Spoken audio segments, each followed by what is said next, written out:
Marc Bidan, bonjour. Bonjour. Vous êtes professeur en management des technologies de l'information, en poste à l'école polytechnique de l'Université de Nantes. Et nous allons parler d'Afrique et de management. Alors pourquoi est-ce que c'est un sujet à creuser en ce moment et qui intéresse d'ailleurs particulièrement la RFG, Revue française de gestion? Eh bien, le sujet est effectivement tout à fait opportun. Premièrement parce que l'Afrique subsaharienne est présente médiatiquement, mais de façon souvent tragique, de façon souvent dramatique. Et il se passe aussi en Afrique subsaharienne des choses positives, notamment dans la dimension économique.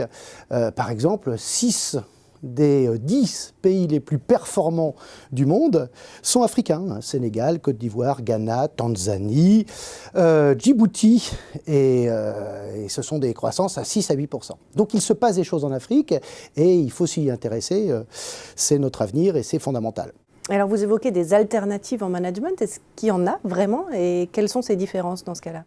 Alors, nous pensons effectivement, avec mes co-rédacteurs invités, c'est Augustin Anassé de Bouaké, Jean-Michel Plane de Montpellier, Gwenel Roué-Sabala de Poitiers, Alidou Ouedraogo de Moncton et moi-même, nous pensons qu'effectivement il y a des alternatives, puisque d'une part, beaucoup des théories économiques ou des théories managériales ont été pensées, conçues, testées en Amérique du Nord ou en Europe, et elles ont été dupliquées. Avec des logiques très hypothético-déductives, elles ont été dupliquées en Afrique subsaharienne et ça ne fonctionne pas. C'est pas suffisant, cet outillage théorique n'est pas suffisant pour expliquer ce qui se passe vraiment, ce qui se passe notamment en termes de croissance, en termes d'agilité, en termes d'action collective, en termes d'inventivité.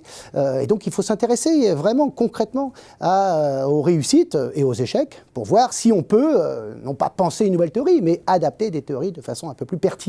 Alors justement, concrètement, qu'est-ce que vous attendez de ce focus?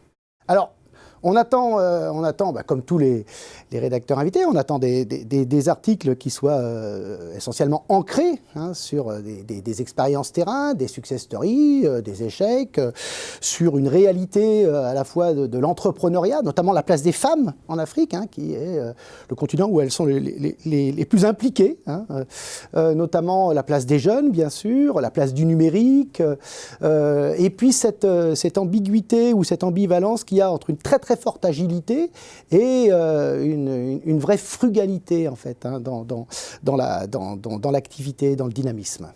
Bien, merci Marc Bidan pour cette analyse. De rien.